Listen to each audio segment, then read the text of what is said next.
के पहले वीडियो में लेसन नंबर 2 और 3 के विकल्प, रिक्त स्थान और प्रश्नों की चर्चा के साथ रिवीजन कराया। अब हम इसके बाद वाले अंश में लेसन नंबर 4 के विकल्प और रिक्त स्थानों की पूर्ति के साथ रिवीजन करवा रहे हैं। तो देखिए, लेसन नंबर 4 था हमारा कर्मयोगी लाल बहादुर शास्त्री। ये रेखा चित्र था। ठीक है, आपको एग्ज़ाम की तैयारी करनी है, लेसन पढ़ लेना तो आप ठीक तरीके से सब कुछ लिख सकोगे। ओके जी।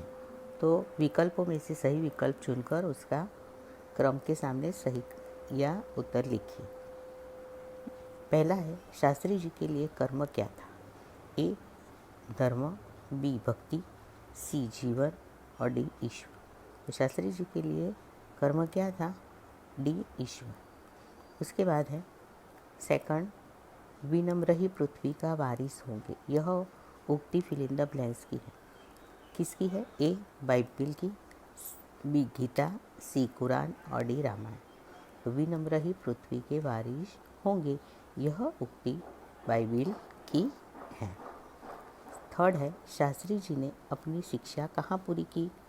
ए नागपुर विश्वविद्यालय, बी काशी विद्यापीठ में, सी मुंबई विश्वविद्यालय में और डी इलाहाबाद विश्वविद्यालय।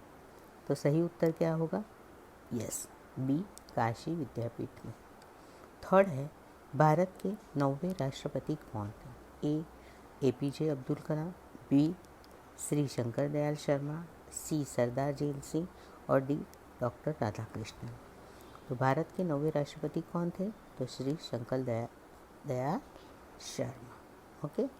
उसके बाद कोष्टक में उचित शब्द चुनकर रिक्त स्थानों की पूर्ति कीजिए। अब यहाँ पर रिक्त स्थान की पूर्ति है। तो देखिए, पहली रिक्त स्थान है, शास्त्री जी का जीवन दर्शन फिल इन द ब्लैंक्स के निष्काम कर्मयोगी का प्रतिरूप था। तो शास्त्री जी का जीवन दर्शन किसके निष्काम कर्मयोगी का प्रतिरूप था? तो कि गीता। गीता पता है ना क्या है? तो शास्त्री जी के व्यक्तित्व में फिल इन द ब्लैंक्स का अनोखा समन्वय था। कौन से? तो के विचारों। है ना? शास्त्री जी के व्यक्तित्व में विचारों का समन्वय, अनोखा समन्वय था। गीता पढ़ते हो ना आप, कृष्ण भगवान की, उसमें से उन्होंने ये देखा कि भाई मुझे क्या करना है, कैसे काम करना है, इसलिए गीता के निष्काम कर्मयोगी का प्रतिरूप है। तीसरा है, शास्त्री जी ने फिल इन द ब्लैंक्स से प्रभावित होकर अपनी पढ़ाई छोड़ दी थी। किससे प्रभावित होकर? यस, बापू। बापू कौन है? हमारे महात्मा गांधी। उसके बाद शास्त्री जी 1926 में फिल इन द ब्लैंक्स में शामिल हो गए। तो शास्त्री जी 1926 में कहाँ शामिल हो गए? तो कि लोक सेवा मंडल। तो लोक सेवा मंडल क्या है? लोगों की सेवा करना, उसका एक मंडल बनाया था, उसमें शामिल हो गए जिससे लोगों की सेवा कर सकें। फिर शास्त्री जी अपने को कभी अपने फिल इन द ब्लैंक्स के कारण ऊंचा नहीं समझते थे। तो शास्त्री जी अपने को कभी भी अपने पद, मतलब जहाँ पर वो थे, तो उसे वो कभी ऊंचा नहीं मानते थे। शास्त्री जी के अधिकारों से अधिक किस पर तरहीज करते थे? तो शास्त्री जी ने अधिकारों से अधिक कर्तव्यों को तरजीह दी। ओके, ये थी रिक्त स्थानों की पूर्ति। अब आगे यहाँ पर वाक्य पूर्ण कीजिए। हाँ, भारत के 9वें राष्ट्रपति कौन? तो के एपीजे अब्दुल कलाम, बी शंकर दयाल शर्मा, सी सरदार जेल सिंह और डॉक्टर राधाकृष्णन। तो श्री शंकर दयाल शर्मा। बराबर। चलो, उसके बाद है लाल बहादुर शास्त्री केंद्रीय सरकार में मंत्री बने। क्यों? क्योंकि नेहरू जी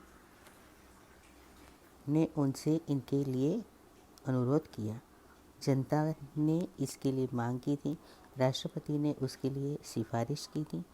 तो लाल बहादुर शास्त्री केंद्रीय सरकार में मंत्री बने। क्यों? क्योंकि नेहरू जी ने उनसे इसके लिए अनुरोध किया था। अब इसी पाठ के प्रश्नों की और चर्चा करते हैं। तो देखिए, शास्त्री जी किसे संपूर्ण भाव से समर्पित रखते थे? तो शास्त्री जी किसे संपूर्ण भाव से समर्पित रखते थे? तो शास्त्री जी कर्म को ही अपना ईश्वर मानते थे और उसी के प्रतिरूप संपूर्ण समर्पण भाव रखते थे। शास्त्री जी किसे संपूर्ण भाव से समर्पित रहते थे? तो शास्त्री जी कर्म को ही अपना ईश्वर मानते थे और उसी के प्रतिरूप संपूर्ण भाव से समर्पित रहते थे। फिर शास्त्री जी का जीवन दर्शन किसका प्रतिरूप था? यस, अभी फिल इन द ब्लैंक्स में करवाया ना आपको। तो शास्त्री जी का जीवन दर्शन गीता के निष्काम कर्मयोगी का प्रतिरूप था। थर्ड है, बाइबल की कौन सी उक्ति शास्त्री जी पर लागू होती है? ये भी अभी मैंने करवाया। Fill in the blanks. तो कौन सी उक्ति बाइबल की? हाँ, विनम्र ही पृथ्वी के वारिश होंगे। फिर शास्त्री जी की लोकप्रियता का कारण क्या था? तो शास्त्री जी की लोकप्रियता का कारण था कि वे हमेशा आत्मसंयम से काम लेते थे और अधिकारों की अपेक्षा कर्तव्यों को अधिक महत्व देते। शास्त्री जी की लोकप्रियता का कारण क्या था? कि वे हमेशा आत्मसंयम से काम लेते थे और अधिकारों की अपेक्षा कर्तव्यों को अधिक महत्व देते थे। 5वां प्रश्न है, शास्त्री जी के जीवन का संदेश क्या है ना? तो शास्त्री जी के जीवन का संदेश है कि कर्म के प्रति अटल आस्था और संपूर्ण समर्पण। क्या जीवन संदेश है? कर्म के प्रति अटल आस्था और संपूर्ण समर्पण।